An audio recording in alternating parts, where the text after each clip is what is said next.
तत्कथामृतं तप्तजीवनं कविभिरीडितं कल्मषापहं श्रवणमङ्गलं श्रीमदाततं भूरिगृह्णन्ति भूरिदा जनाः। श्री रामकृष्ण वचनामृत। दक्षिणेश्वर में कार्तिकी पूर्णिमा, अद्वैत ज्ञान और चैतन्य दर्शन। श्री रामकृष्ण देव कह रहे हैं, अद्वैत ज्ञान हुए बिना चैतन्य का दर्शन नहीं होता। अद्वैत का मतलब दो नहीं एक, और माने निगेशन में है, नकारात्मक सेंस में है। इसमें वेदांत में सत्ता को एक मानते हैं, और वो क्या है, वो ब्रह्म वस्तु, और बाकी सब कितना बाद है, कोई परिणामवाद है, कोई जे ब्रह्म का ही परिणाम होकर के हुआ, कोई कुछ ये करते हैं। लेकिन अद्वैत वेदांती ये मानते हैं कि ये ब्रह्म के कारण, ये जो माया के कारण एक जीव जगत दिखाई देता है, एक्चुअल में है नहीं। ये जो आप और हम देख रहे हैं वो सब ब्रह्म ही है वस्तुतः, और दिखने में विभिन्न रूप लग रहा है। कोई आदमी है, कोई औरत है, कोई पेड़ है, कोई फल है, कोई पुष्प है, कोई कुछ है, विभिन्न तरह का विकार है, लेकिन उसके भीतर एक ही ब्रह्म सत्ता है। कैसे?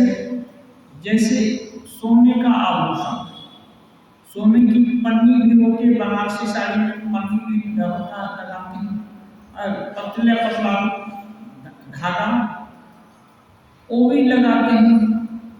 सोने का बहुत सारा आभूषण वगैरह बनता है, डिजाइन बनती है। बेलूर मठ में ये जो कलश है लाइटनिंग अरेस्टर का, सबसे ऊपर टॉप पर मंदिर में उस पर गोल्ड प्लेटिंग कराते हैं। गोल्ड क्या है, सबसे ज्यादा इलेक्ट्रिक आकर्षण करता है, तो इसलिए गोल्ड प्लेटिंग कराते हैं। तो सोने का बहुत सारा आकार होगा, लेकिन जिसको जिस आकार की जरूरत है उनको दूसरा आकार देंगे तो पसंद नहीं करेगा। लेकिन जो सोनार है, सोने का आकार करता है, उसको कोई इससे फर्क नहीं पड़ता कि कौन आकार लेगा। जो आकार लेना चाहिए वो आर्डर देगा, वो बनवा देगा, बनाने का खर्चा आपको दे देना, और वो केवल जानता है कि हमारा सोना इतना बिक्री हुआ, इतना सोना बिक्री हुआ और इतना पैसा प्रॉफिट कमाया। ऐसे ही ब्रह्म वस्तु है पूरा, जिनको ब्रह्म ज्ञान हो गया है, वो एक विभेद नहीं देखते, वो सर्वत्र ब्रह्म का ही सत्ता का अनुभव करते हैं। और चैतन्य क्या है? ब्रह्म ज्ञान होने के बिना चैतन्य नहीं होता। चेतनता में जैसे धरिए किसी विषय को हम जानते हैं, जैसे दूध को जाने, कैसे जानेंगे? एक तो देखते हैं दूध सफेद है, और दूसरा गर्म करके पीते हैं तो टेस्ट मिलता है। तो टेस्ट मिल गया और उसके बाद दूसरे दिन पता चलता है कि नहीं, बल्ब भी हो गया, तब इसको बोलते हैं कि दूध के विषय में थोड़ी चेतनता आ गई, जान गए क्या है। ऐसे ही चैतन्य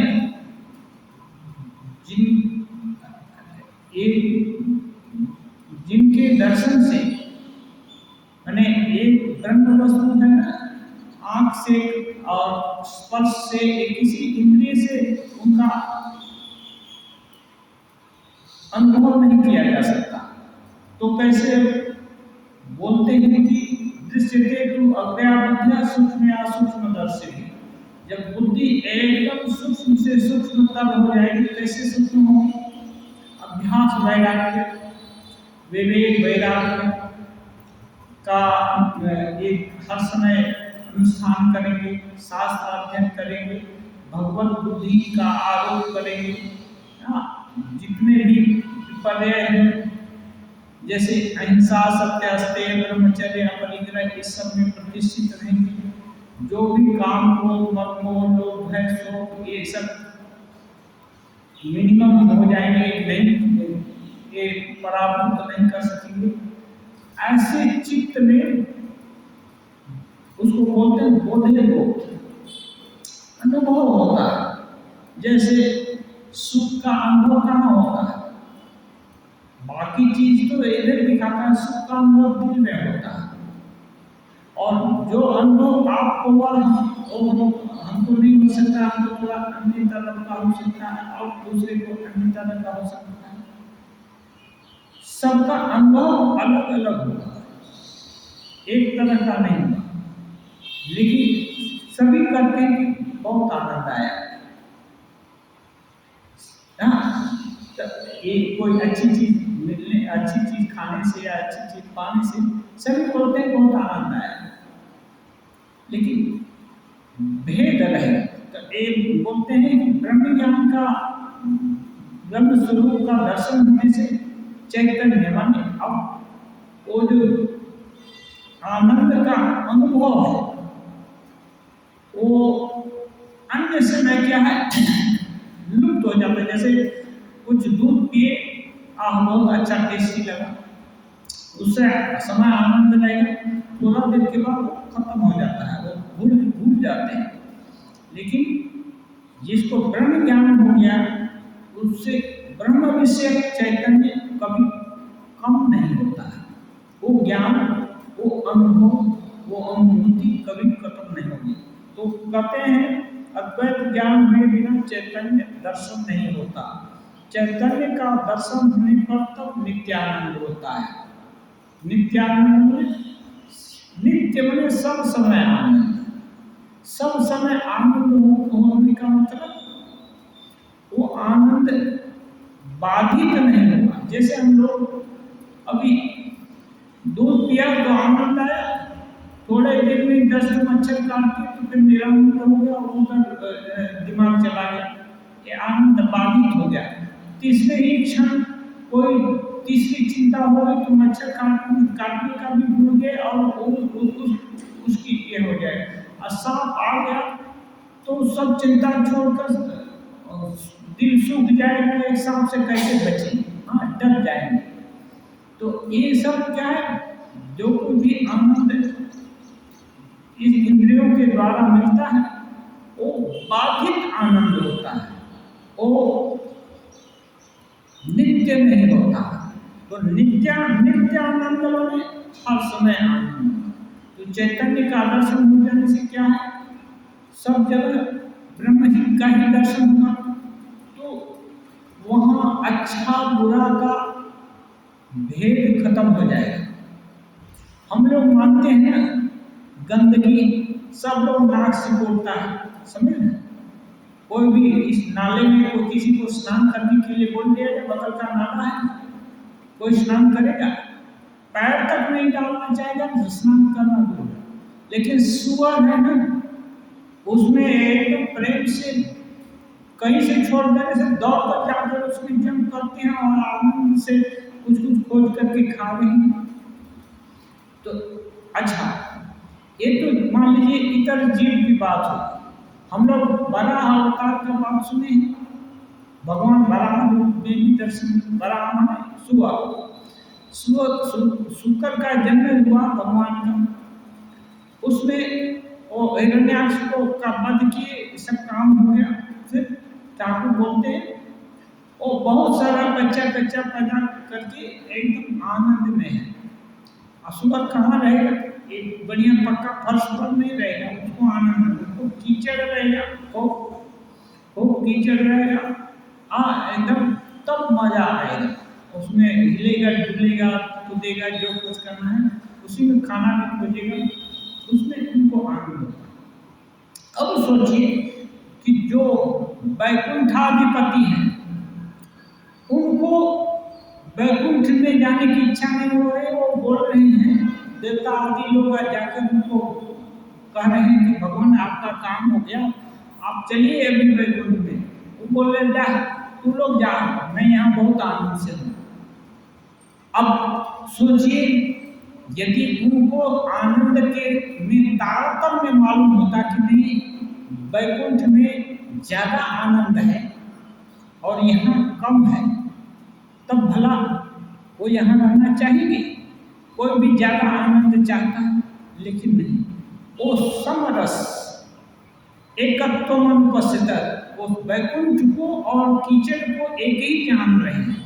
उनकी दृष्टि में अभेद दृष्टि है। क्यों?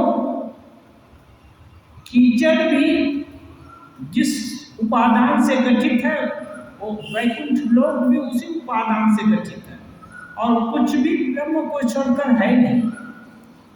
ये सब ब्रह्म से वेष्टित है। हाँ, ईशावास्यम इदं सर्वम, ईश ही से परिपूर्ण है सब, ईश्वर को छोड़कर और कुछ नहीं है। ऐसी दृष्टि किसी की खुल गई तो कहाँ आवाहन विसर्जन होगा। जिसको ये, अब जिसको कुछ नहीं चाहिए उसको आनंद की अनुभूति होती है। कहते हैं साधारण भाषा में, चाह गई चिंता आ गई मनुआ बेपरवाह, जिसको कुछ नहीं चाहिए सोई सहनसा। और योग सूत्र में है, संतोषाद अनुत्तम सुख लाभ, जिसको संतोष होता है जहां पर, वहां पर अनुत्तम, उत्तम से भी उत्तम सुख लाभ होता है। अब संतोष नहीं है तो सुख नहीं होता। क्यों संतोष नहीं होता? इससे बढ़िया, उससे बढ़िया चाहिए, इससे अच्छा चाहिए, इसलिए संतोष नहीं होता। जो चीज हमने भाग्य से मिला उसी में ब्रह्म की अवधारणा करके कि भगवान यही जुटाए हैं, इसमें और कुछ नहीं, भगवान ही है, तो इनको ही लेकर के हमको रहना है। तो यहाँ हमको भागेंगे। एक इष्ट का वर्ण कर लिए, एक देवता का, तो 70 देवता उनके यहाँ घूमते फिरेंगे शक्ति क्या देखने के लिए कि देखें उनमें ज्यादा शक्ति है क्या, वहाँ माथा टेकने से ज्यादा चमत्कार हो जाएगा क्या, वहाँ टेकने से चमत्कार हो जाएगा, वहाँ दक्षिणा देने से हो जाएगा। एक एक्सपेरिमेंट करते रहते हैं। क्यों? एक में भरोसा नहीं है।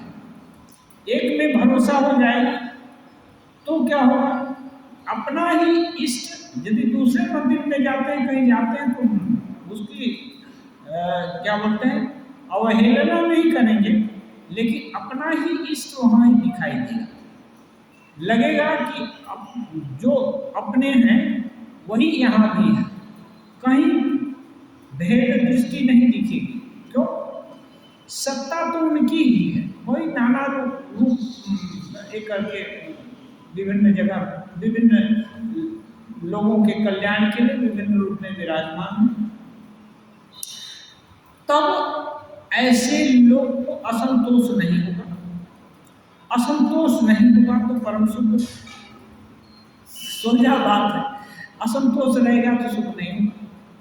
हाँ, ऐसा लोग मरने में भी दुख नहीं है, आज जीने में भी सुख नहीं है। समत्व, हाँ, सुखे दुखे समय कृत्वा, हाँ, ये है ना, जीना और मरना भी उनके लिए समान हो जाता है। तो ऐसे लोग सदा सुखी रहेंगे, नित्यानंद उनको ही होता है। दूसरे को नित्यानंद कैसे हो सकता है? हम लोग का आनंद तो हर समय बाधित होता रहता है। अभी कुछ बढ़िया मिल गया, सुखी खुशी हो गई, कोई अच्छा समाचार मिल गया, बहुत आनंद आया, और दूसरे क्षण उससे बुरा समाचार मिल गया, निरानंद हो गया, आंसू बहने लगे। क्या करें? एकदम ये सापेक्षिक है पूरा। ये किसी वस्तु या विचार के सापेक्ष हम लोग का आनंद लेते हैं। जिसका आनंद, जिसकी सोच ब्रह्म से रिलेटेड हो जाए, सब सर्वत्र ब्रह्म ही दर्शन कर रहे हैं, उनको कहीं निरानंद होने का सवाल नहीं है। ऐसे लोग भी कोई नित्यानंद होता है। परमहंस स्थिति में यही नित्यानंद है। परमहंस स्थिति, परमहंस का मतलब जैसे ये कहते हैं राजहंस होता है, ऐसे ही मान्यता है मानसरोवर में बड़े बड़े राजहंस होते हैं जो नीर और क्षीर उनको दूध दे दिया जाएगा तो उसमें से जो दुग्ध अंश है उसका पान कर लेंगे। पानी मिलाकर यदि दूध दे दिया जाए तो पानी को छोड़ देंगे, पानी उनके मुंह में नहीं जाएगा और दूध पी लेंगे। इसका मतलब क्या, दूध भी तरल है, पानी भी तरल है। तो बताइए कैसी संरचना होगी, कैसे पानी दूध के कणा को अलग कर लेते हैं, पानी के कणा को अलग कर लेते हैं, कैसी डिवाइस होगी जिसके कारण इतना कर लेते हैं। एक कठिन काम है कि नहीं। कोई दूध ले ले बिना कुछ किए और उसमें पानी रह जाए, और वो भी दूध में तो ऐसे ही गाय के थन से या भैंस के थन से दूध आता है तो उसमें तो पानी रहता ही है, लेकिन उतना पानी ले लेगा, एक्स्ट्रा मिलाया वाला पानी छोड़ देगा। अब कैसे जाने, ये असंभव है साधारण बुद्धि से। लेकिन ये बोलते हैं साधना के द्वारा जब बुद्धि तीक्ष्ण हो जाती है, अहिंसा सत्य अस्तेय ब्रह्मचर्य अपरिग्रह, ये सब का अनुष्ठान करते करते करते करते बुद्धि इतनी परिपक्व हो जाती है, इतनी निर्मल हो जाती है कि वो इतनी पैनी हो जाती है कि सब कुछ दिखाई देता है। जैसे ये दीवार के पीछे भी दिखाई देगा, दीवार मानो कांच के माफिक हो जाएगी, पीछे क्या हो रहा है सब दिखाई देगा, भूत भविष्य वर्तमान भी दिखाई देता है, सब वर्तमान काल हो जाता है। हाँ, इतनी दृष्टि तीक्ष्ण हो जाएगी। तो ऐसे लोग हैं ना परमहंस अवस्था में, उनको बोलते हैं, ऐसे लोगों को परमहंस बोलते हैं कि अब इनको आवाहन विसर्जन इससे कोई मतलब नहीं है। प्रकृति जिस प्रकार से रख देगी भगवत इच्छा का हर समय आधारित अवलंबित है। उनको किसी को एक्सेप्ट भी नहीं करना है, किसी को रिजेक्ट भी नहीं करना है, ये ऐसी अवस्था। तो ऐसे लोग ठाकुर कई जगह बताए हैं बालकवत हो जाते हैं, बच्चे के जैसे हो जाते हैं, और कभी उन्मत्तवत हो जाते हैं जब उनको यह, कभी पिशाचवत होते हैं, कभी जड़ हो जाते हैं एकदम। अपना जड़ कैसे होते, अपना ऐश्वर्य देखकर बाहरी चीज ये ध्यान नहीं रहा तो लोग देखते हैं काट के माफिक हो गया। और कभी अपना स्वरूप देखकर इतना आनंद आया, उल्लास आया कि रोक नहीं पा रहे हैं, एकदम उद्दाम नृत्य कर रहे हैं। हाँ, कभी एकदम कोई उनके लिए तो सभी एक ही जैसे हैं, इसलिए वो मैंने आचार अनाचार इसका कोई ये नहीं है, तो जैसे बच्चे वैसे रह रहे हैं। कभी बच्चे के माफिक बच्चा जैसे अभी कितना मेहनत करके कुछ बनाता है, दूसरी क्षण इच्छा हुई और तोड़ ताड़ करके फेंक देता है। और ठाकुर बोलते हैं कि उसका बहुत कीमती चीज और 2-1 रुपये की या 2-4 पैसे के खिलौने से कोई मांग लिया तो बदले में दे देता है। कोई उसको ये नहीं है, मूड में हुआ तो वही कर देगा। तो ये है परमहंस। वेदांत में अवतार नहीं है।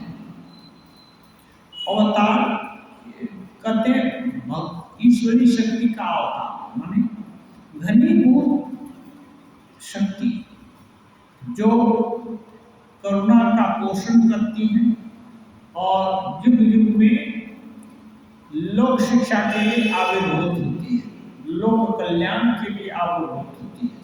शिक्षा ही लोक कल्याण में सबसे प्रमुख चीज है। अच्छा अच्छा शिक्षा हो, अच्छी संस्कृति प्राप्त हो जाए तो बाकी सब चीज़ बन जाती है। इसलिए लोग लोक शिक्षा करते हैं, लोक कल्याण होगा और ज़्यादा समीचीन होगा। तो लोक कल्याण के लिए करुणा धारण करते हैं और आते हैं, वो मुक्त नहीं होते, ईश्वरी शक्ति। हाँ, और उनको ही बोलते हैं योग सूत्र में, सपूर्वे सामने गुरु काले नाम वच्छेदा। पूर्व पूर्व गुरुओं के भी गुरु होते हैं और काल के कारण, जैसे अभी वर्तमान काल, भूतकाल, भविष्य काल, ये युग वो युग, ऐसा जो विभिन्न हम लोग पुराण में युग होते हैं, त्रेता, ऐसा है सतयुग, त्रेता, द्वापर, कलयुग, अभी जैसे चल रहा है, ये युग से उनको कोई फर्क नहीं पड़ता है, वो हर युग में एक ही है। और काल से न अवच्छेदा, उनसे उनमें कोई ये नहीं होता, काल उनके स्थिति में बाधक नहीं होती है, और विशेष शक्ति ईश्वर की। लेकिन वेदांत इसको नहीं मानते। क्यों? ये जो कुछ भी अवतार होते हैं, शिक्षा देते हैं,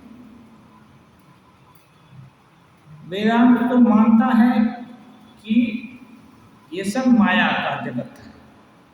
तो माया का एक मोटा तगड़ा शरीर, एक माया का एक छोटा कीटाणु कीट जैसा शरीर है, तो माया का ही ना। तो उसमें अंतर क्या रहा? अब और दूसरा भी एक माया का ही शरीर धारण करके और उसे भी तगड़ा शरीर धारण करके आकर के इनको उपदेश देता है या सहारा देता है, तो उसमें फर्क क्या पड़ता है? जितनी भी व्यक्त चीजें हैं सब माया ही मानते हैं। अब ब्रह्म जैसे पूर्णमद पूर्णमिदं बोलते हैं, सब पूर्ण है, तो ब्रह्म तो पूर्ण है। अब उसमें एक तो घनीभूत क्या चीज लेगा, उसमें कौन सा टुकड़ा लेकर के अवतार रचित करेगा? पूरा एक ब्रह्म ही है। और उनकी इच्छा से कभी कोई आकार दिख रहा है, और दिख रहा है क्या? वो भी माया से दिख रहा है। कोई छोटा है, कोई बड़ा है, कोई तकलीफ में है, कोई सुख में है, कोई नाना प्रकार के भेद हैं। कोई जड़ है, कोई चेतन है, कोई कुछ है, ऐसे दिख रहा है। एक्चुअली में ये है नहीं, है तो ब्रह्म वस्तु।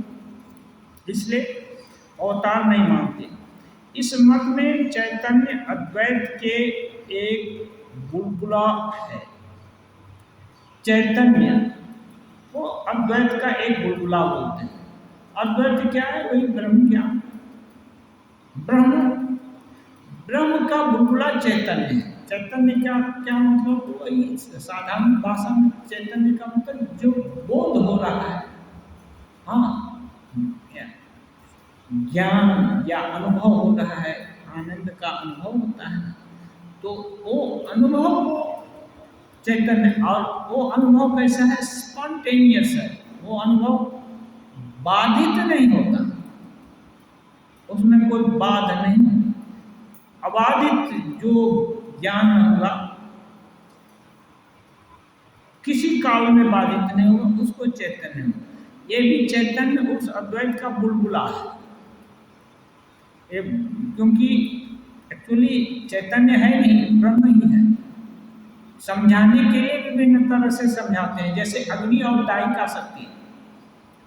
दायिका शक्ति नाम दिया गया है तो अग्नि, और दायिका शक्ति क्या है? गुण, जलाने का क्षमता। इसलिए अग्नि और उसकी दायिका शक्ति बोलते हैं। केवल अग्नि बोल देने से ही जितनी शक्ति है सब तो चली आएगी साथ में। दायिका शक्ति अलग से क्यों? और एक बोलेंगे जलाने वाली शक्ति, एक बोलेंगे कष्ट देने वाली शक्ति, एक बोलेंगे सुख देने वाली शक्ति। ऐसा क्या है? जो है वही है। इसलिए चैतन्य ब्रह्म असली चीज है। चैतन्य उनको समझाने के लिए विभिन्न तरीके से बोलना। तो ये चैतन्य ये है अद्वैत के एक, ये जो चैतन्य है ना, और ये सब एक बुलबुला जैसा है। और चैतन्य का दर्शन कैसा है? कह रहे हैं दिया सलाई जलाने से अंधेरे कमरे में जिस प्रकार एक एक रोशनी हो जाती है। अंधेरा कमरा है, दिया सलाई जला दिए तो एक एक रे हो जाती है ना, आने लग जाती है, उसी से सब प्रकाशित होता है। ऐसा ही इसी को चैतन्य कहेंगे कि एक प्रकाशित हो गया।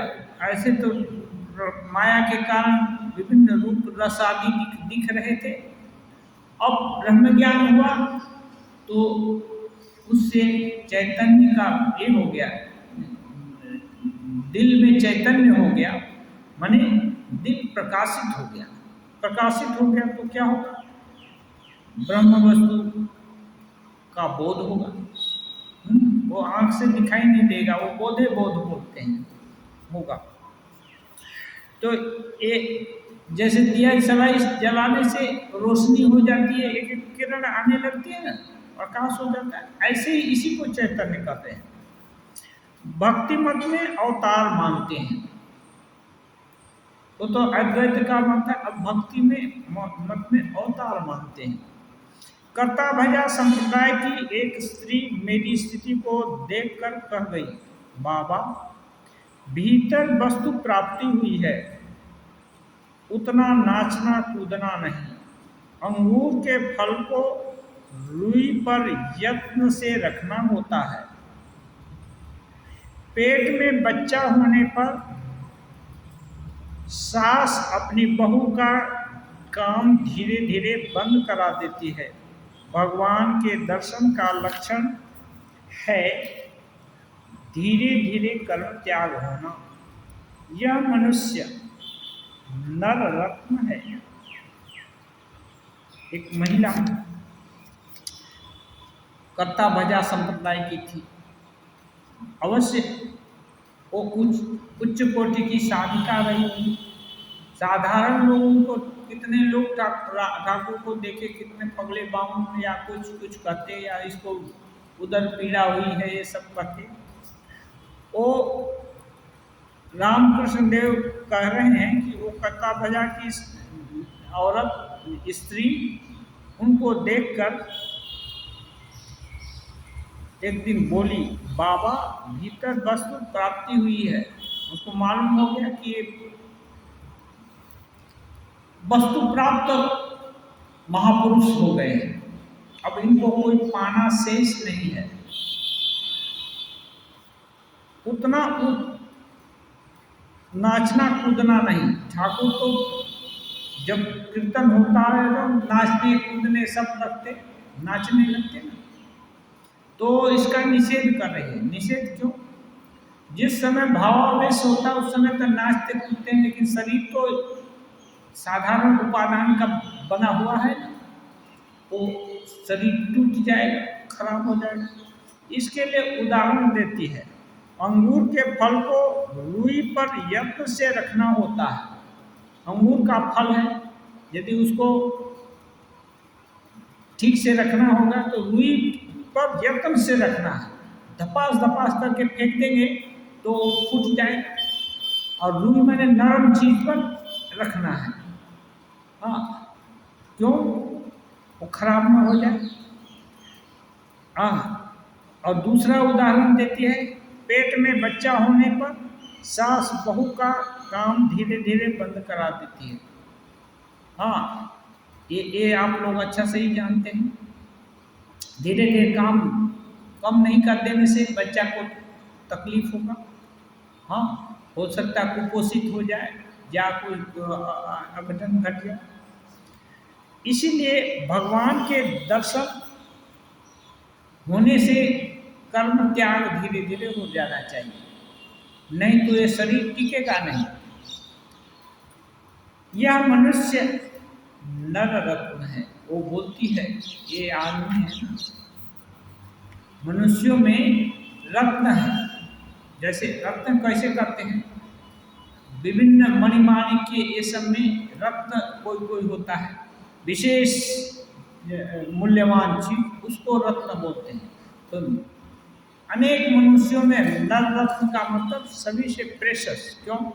यहाँ वस्तु लाभ हुआ, एकदम जो जीवन का उद्देश्य है ना सब पूरा हो गया। उसके दृष्टि से वो शादी का देख पाई, वही उदाहरण ठाकुर दे रहे। मेरे खाते समय वह कहती थी, बाबा तुम खा रहे हो या किसी और को खिला रहे हो? रामकृष्ण देव कभी खा रहे थे तो वो औरत देखी उनको खाते समय, तो वो बोलती है, बाबा ये तुम खा रहे हो या किसी को खिला रहे हो? है मैंने हम लोग खाते हैं तो क्या है, चबाते हैं, टेस्ट पाते हैं और सोचते हैं पेट भर रहा है, ताकत मिल रही है। उसका गुण दोष ये है, किसने बनाया होगा ये भी सोच लेते हैं, कितनी चीज। रामकृष्ण देव जब खा रहे हैं तो उनको टेस्ट मिल रहा है, ऐसा नहीं, वो देख रही है कि वो कुंडलिनी महाशक्ति और कोई बैठ करके उनके मुंह में खा रहा है, माने एकदम अकर्ता है, दूसरा कोई खा रहा है। इस अहम ज्ञान ने ही आवरण बनाकर रखा है। नरेंद्र ने कहा था, यह मैं जितना जाएगा उनका मैं उतना ही आएगा। अब नरेंद्र का उदाहरण देते हैं। अहम ज्ञान, शरीर का ज्ञान होता है, शरीर में मेरा ये स्वरूप है, मेरा ये जानकारी है, मेरी ये ताकत है, मेरा ये सामर्थ्य है, सब तो ये अहम का ज्ञान, अहम बोल, मैं हूँ। तो नरेंद्र कह रहे थे कि मैं ये अहम जो कच्चा मैं, जिसको रामकृष्ण देव बोलते हैं, जितना जाएगा उनका मैं उतना आएगा। उनका मैं नहीं, ब्रह्म ईश्वर, ईश्वर है, ईश्वर नचा रहे हैं, इसलिए नाच रहे हैं। जैसे एक डक्ची में आलू पटर रखा हुआ है, नीचे आग जल रही है, इसलिए वो टपक कर रहा है, कूद रहा है, उछल रहा है, सापुदी कर रहा है। आग हटा देने से कुछ नहीं। ऐसे ही ये शरीर प्राणवान है, वाणी बोल रही है, आंख देख रही है, ये सब हो रहा है किसने? उनके चैतन्य के कारण हो रहा है, उनके सत्ता के कारण हो रहा है। तस्य भाषा सर्वविदं विभाति, उनके कारण ये सब जो जागतिक ज्ञान है वो भी हो रहा है। उनकी उपस्थिति ना हो तो कुछ नहीं होगा। तो ये ईश्वर उतना ही, उनका बोध उतना ही आएगा। केदार कहता है, घड़े के भीतर जितनी ही अधिक मिट्टी रहेगी, अंदर उतना ही जल कम रहेगा। ये दूसरे कितने ढंग से एक चीज को बताया जाता है। केदार बाबू बड़े भक्त हैं, ठाकुर उनका भी उदाहरण केदार करता है, घड़े के अंदर जितनी मिट्टी रहेगी। घड़ा किस लिए बनाया जाता है? जल रखने के लिए, मिट्टी रखने के लिए थोड़ा बनाया जाता है। लेकिन उसमें ज़्यादा मिट्टी रख दिया जाए तो जल कम करेगा, इसलिए पूरी मिट्टी साफ कर दी जाए तो क्या होगा? जल ज़्यादा रहेगा, इसका मतलब उपयोग ज़्यादा होगा। ऐसे ही दिल दिमाग जो है ये वासना से शून्य यदि हो, जागतिक वासना से शून्य हो, इसको बोलते हैं मिट्टी या मल। ये जितना अधिक मात्रा में रहा उतना ही वस्तु प्रतिभात है। वस्तु क्या है? ब्रह्म वस्तु, ईश्वर सत्ता, वो प्रतिभा कम होगी। है तो रहेगी तो हर समय कीचड़ में भी रहेगी, अशुद्ध मन में भी ईश्वर है। ईश्वर नहीं है कहाँ? ऐसा कोई स्थान खोज कर नहीं पा सकते। बिना ईश्वर के कि शुभ या अशुभ, या शुभ, किसी का कोई अस्तित्व नहीं। लेकिन जिसको ये सब बोध है, अच्छी चीज मिलने से आनंद आता है, सुख की अनुभूति होती है, खराब चीज मिलने से दुख की अनुभूति होती है, या खराब कल्पना होने से दुख का अनुभव। लेकिन जिनको इस सब में सु और कु में एकत्व बोध हो गया है, वो एसेंस को देखते हैं। एसेंस क्या? ब्रह्म वस्तु है, उनको देखते हैं और उनकी धारणा घनीभूत होती जाती है, दृढ़ से दृढ़तर होती जाती है। एक दिन में ये सब नहीं होता, धीरे धीरे देखेंगे और कुछ भी नहीं रह गया उनको छोड़कर। हाँ, उनको छोड़कर और कुछ भी नहीं रह गया, जोड़ करके हटा करके कोई काम को, मत मोह लोभ भय को हटा करके भगवान को ले आकर जबरदस्ती बैठा देगा, इतना तो गिरीश बाबू भी नहीं कर पाए। उनको भी कितना एक करना पड़ा। लेकिन धीरे धीरे प्रयास करते करते लगे रहने से सब कुछ संभव है। ईश्वर के लिए कुछ भी असंभव है ऐसी बात नहीं है, क्योंकि ईश्वरीय शक्ति सबके अंदर है। इसलिए अभ्यास और वैराग्य का जरूरत है। हाँ, जिससे धीरे धीरे मिट्टी कम हो, माने जो वासना की मिट्टी है ना, तो धीरे धीरे कम हो और ईश्वरीय सत्ता अधिक मात्रा में प्रतिभाग हो। और फिर एक बार ऐसा होगा कि ईश्वरीय सत्ता को छोड़कर वो कुछ नहीं है, खत्म। कृष्ण ने अर्जुन से कहा था, भाई अष्ट सिद्धियों में से एक भी सिद्धि के रहते तक मुझे न पाओगे। बोल रहे हैं भाई, सखा के रूप में भी है, शिष्य भी है, प्रिय प्रियायार हसी देव शोभन, माने आपस में आत्मीय भी है, सखा है, सखेति मत्वा प्रसभम में दुक्तम, मैंने मैं सखा मान करके, तो ज़्यादातर अर्जुन का भाव सखा है। और फिर कभी कभी प्रिया और प्रीतम का भी भाव रहता है।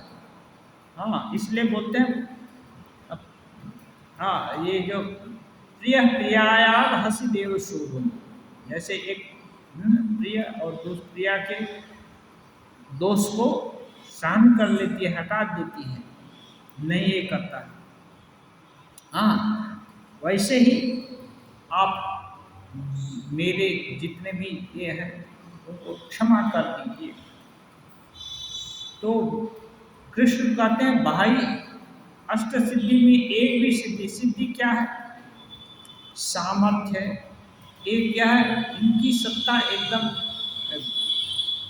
ब्रह्म सत्ता के कारण ही ये भी सत्तायमान है, लेकिन ये लोअर स्टेज के हैं। जैसे हम लोग देख रहे हैं, हमारा खाने का, काम करने का, कुछ भी समझने के हम लोग की एक एक क्षमता है। तो अष्ट सिद्धि होने से यही क्षमता अनंत बहुत गुना मल्टीप्लाई हो जाएगी। और इसका दोष यही है कि इससे अहंकार हो जाता है, इसका उपयोग करने से अहंकार हो जाता है, मैं शक्तिमान हूँ, मैं और प्रबल हो जाता है।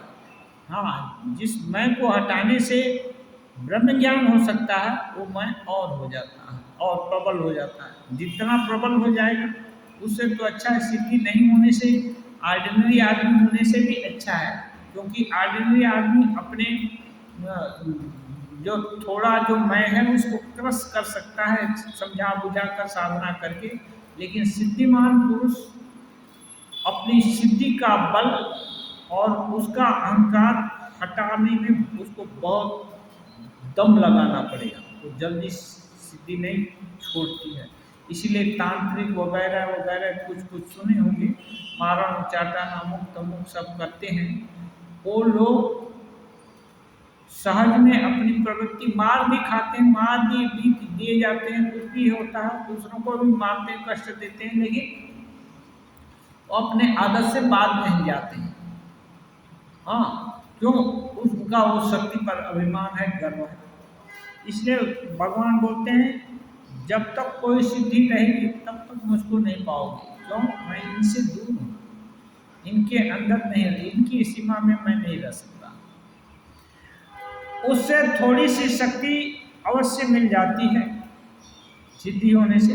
जो हम देखने की क्षमता है, मान लीजिए अभी यहाँ थोड़ा 10-20 फीट 50-100 फीट देख रहे हैं, वैसे हो सकता है 500-1000 फीट देख दूर तक देख लें। हाँ, पूरा जैसे ये आबादित रूप से बिल्डिंग है, शहर है, वो सब नहीं। यहाँ से कलकत्ता में भी जो क्या है या अमेरिका में क्या है, हाँ, कौन कौन कहाँ घूम रहा है वो भी देख सकते हैं, वर्तमान काल में देख सकते हैं। और यही नहीं हो सकता है त्रेता युग में क्या हुआ, राम जी कैसे कैसे किसके साथ घूमे, क्या किए, वो भी जान जाए, देख लें कैसे हो रहा है, कैसे रो रहे हैं, कैसे जटायु का श्राद्ध कर रहे हैं, कैसे क्या कर रहे हैं, वो सब भी देख लें। वर्तमान काल में देख सकते हैं सामने से। लेकिन ये सब सिद्धि थोड़ी है, भगवत दर्शन की तुलना में ये कुछ भी नहीं है। इसलिए बोलते हैं थोड़ी सी शक्ति भले मिल जाएगी, बस इतना ही, इतना शक्ति ही मिल जाएगी। गुटका सिद्धि, झाड़ फूंक, दवा देना इत्यादि से लोगों का कुछ थोड़ा बहुत उपकार भर हो जाता है। क्यों है? क्यों है ना? सही पूछ रहे हैं। यही होता है ना, गुटका सिद्धि, विभिन्न तरह की सिद्धि होती है। झाड़ फूंक से कुछ लोगों का थोड़ा उपकार हो जाता है, अपने को सर्टिफाई करने के लिए। ठाकुर बोलो क्यों, यही है ना, यही होता है, मुक्त तो थोड़े हो जाता है। इसीलिए माँ से मैंने केवल शुद्धा भक्ति मांगी थी। माँ माने ठाकुर के लिए माँ ब्रह्म शक्ति ही है, ब्रह्म ही है, जो ब्रह्म वही शक्ति। तो उनसे शुद्धा भक्ति मांगे। शुद्धा भक्ति माने उनको छोड़कर उनके और रामकृष्ण देव के बीच में और कुछ न हो, और ऐसी भावना उनके अंदर दृढ़ हो जाए, ये और कुछ नहीं चाहिए, किसी के लिए स्थान नहीं है, अनन्य। हम लोग जैसे कोई बढ़िया चीज आ गया तो उसको देखने के लिए आंख इधर चली जाती है, या कोई खराब चीज आ गया या सांप आ जाए भयंकर, तो यही तुरंत बाकी सब काम छोड़कर उसी की तरफ नजर चला जाए। लेकिन नहीं, वहाँ न अन्य अनन्य, तो सांप भी नहीं दिखाई देगा और अच्छा पूरा कुछ भी नहीं दिखाई देगा। वहाँ केवल शुद्ध विशुद्ध ईश्वरी तत्व। तो बोलते हैं शुद्धा भक्ति मांगी थी, सिद्धि नहीं मांगी, सिद्धि नहीं मांगी था, माँ से नहीं मांगी। हृदय के कहने पर एक बार बोले भी थे कि माँ हृदय कहता है कि तेरा ध्यान करने से, तेरे को पाने से सिद्धियाँ भी मिलती हैं। हाँ, तो माँ उनको दिखा दिया था। एक काली कलोटी बूढ़ी बेस्या भर भर करके पैखाना कर रही थी और दुर्गंध छोड़ रहा था, और दिखाई कि ये देखो यही सिद्धि है, ये चाहिए। ठाकुर उस समय हम लोग सुन रहे हैं केवल, ठाकुर तो प्रत्यक्ष देख रहे थे, गंध का अनुभव कर रहे थे, और आँख कान बंद करके दौड़े जाकर हृदय को गाला गाली दिए कि तेरे कारण मेरी ये दुर्गति हुई। तो सिद्धि नहीं मांगी। बलराम के पिता बेणीपाल मास्टर मणि मल्लिक आदि से यह बात कहते कहते श्री राम कृष्ण समाधि मग्न हो रहे हैं, बाह्य ज्ञान शून्य होकर चित्र की तरह बैठे हैं। ये सब भगवत प्रसन्न करने से धीरे धीरे उद्दीपन हो जाता है, क्योंकि ठाकुर हम लोग के जैसा नहीं है ना कि केवल जगत का ही ये करते हैं और ईश्वरी बातें, ईश्वरी भाव केवल अनुमान करके दिल से सोचते हैं या दिमाग से सोचते हैं अभी तो। हाँ, लेकिन रामकृष्ण देव तो प्रत्यक्ष देखे हैं उनकी सत्ता, इसलिए ऐसा चर्चा होने से अपने को रोक नहीं पाते सीधा। समाधिमग्न हो जाते हैं। तो लेकिन ये उनको ही होगा ऐसी बात नहीं। अभ्यास करते, ये उपदेश, ये आचरण, ये लीला महापुरुष लोग जो दिखा गए हैं, ये उनके लिए नहीं है, ये हम सब साधारण लोगों के लिए है। लेकिन वो लगे रहना पड़ेगा। दीर्घ काल नैरंतर सत्कारा से भी तो दृढ़ भूमि, दीर्घ काल तक। और काल कितना, एक जन्म नहीं, कितने भी जन्म हैं। बरों तो संगो न तो रहूं कुमारी, जन्म जन्म बीत जाएगा, लेकिन जन्म जन्म लगी रगड़ हमारी, जन्म जन्म तक हमारी यही रगड़ रहेगी कि बरो तो संग न तो रहूं तुम्हारी। जन्म जन्म यही हमारी इतनी जिद रहेगी कि वरण करना है तो सबू को, नहीं तो कुमारी रहना है। ये साधक की दृढ़ता हो जाए तो धीरे धीरे अनुकूल बात, वायु जो कहते हैं अनुकूल वायु, ये होने लगेगी। फिर ऐसा समय आ जाएगा कि योग क्षेम महाम में हो, भगवान ही उस साधक के लिए जो भी जरूरी चीज है ना वो जुटा देंगे। कहते हैं अंग्रेजी में God help those who help our self. तो ये जो अपने से सहायता, थोड़ा साधन भजन शुरू कर देने से और लगे रहने से, बात क्या है, निष्ठा जरूरी है, ये लगे रहना। यदि ये कंटिन्यू रहा तो वस्तु प्राप्ति एक में एक दिन जरूर होगी। इसमें धैर्य का बहुत जरूरत है। छोटा मोटा चीज के लिए कितना इंतजार करना पड़ता है। एक तो इतनी दुर्लभ वस्तु है भगवत वस्तु, जिससे सारे जन्म जन्म के जितने भी अभाव है ना, एक खंड में पूर्ण हो जाएंगे। कोई अपूर्णता नहीं रहेगी, पूरी मन में मस्ती आ जाएगी, जीवन मरण का रहस्य साल्व हो जाएगा और पुनर्जन्म नहीं होगा। जन्म मरण के जो भाव बंधन में सबसे मुक्ति हो जाएगी। एक कम छोटी वस्तु है क्या, इसके लिए कितना भी प्राइस हम लोग दें, कितना भी प्रयास करें, वो थोड़ा ही है। इसलिए जो लगा रहेगा, जिन ढूंढा तिन पाइया, जो ढूंढेगा वो पाएगा, अवश्य पाएगा। इसमें कोई है क्यों, हम तो खराब चीज नहीं ढूंढ रहे हैं। खराब चीज कितनी ढूंढने से मिल जाती है। ये तो अपना स्वरूप है, अपना स्वरूप तो अपना है ना, अपना स्वरूप अपने को क्यों नहीं मिलेगा, उसको कौन रोक सकता है, बशर्ते हम दूसरा कुछ ना चाहें। ये इसलिए तो श्रद्धा होना है। श्रद्धा तो ये बोलते हैं, ये श्रद्धावान लभते ज्ञान, श्रद्धा होने से। तपसा ब्रह्मचर्य, तपस्या, ब्रह्मचर्य का पालन, सत्य का पालन, ये सब जो योग की जो ये मूल्य बोलते हैं, अहिंसा, सत्यस्ते, ब्रह्मचर्य, परिग्रह, ये सब अद्भुत गुण का संचय जितना होगा, केवल खंजरी बजाकर राम नाम या कोई भी देवी देवता का नाम लेने से कुछ नहीं होने का है। थोड़ी देर उत्तेजना होगी लेकिन फिर ह्रास हो जाएगा। लेकिन संयम, नियम, वैराग्य, विवेक जिसका होगा वो धीरे धीरे उत्तरोत्तर उन्नति होगी। इसलिए विवेकानंद जी बोलते केवल कीर्तन नहीं, ये इन मूल्यों का प्रैक्टिस करना है। तो इसके लिए ये आश्रम रामकृष्ण मठ और रामकृष्ण मिशन भी एक हैं कि इसका जो जिससे चरित्र गठन होगा, जिससे संयम नियम का बांध मजबूत होगा और उत्कृष्ट वस्तु भगवत प्राप्ति, ब्रह्म ज्ञान प्राप्ति के लिए जो क्या है अनुकूल चारित्रिक सौष्ठव शक्ति की आवश्यकता है, वो हासिल होगी। इसके लिए इस संघ की स्थापना की है।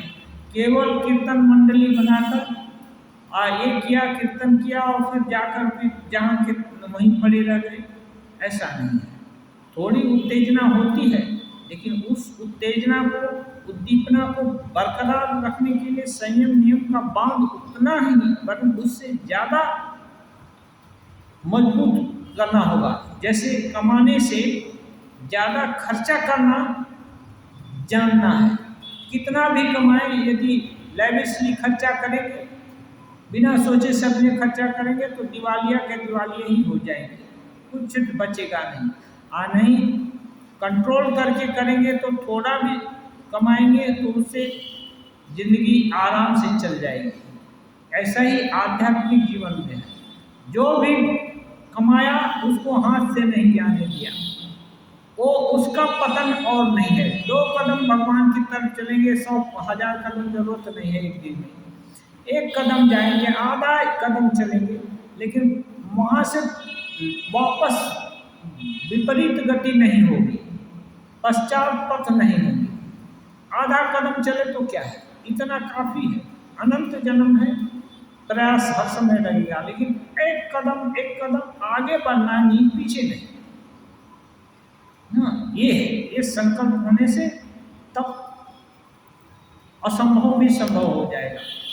ओम निरंजनम नित्यम अनंत रूपम भक्तात्मक पादित विग्रहम वै ईशावतारं परमेशमीड्यं तं राम विष्णुं शिरसा नमामि।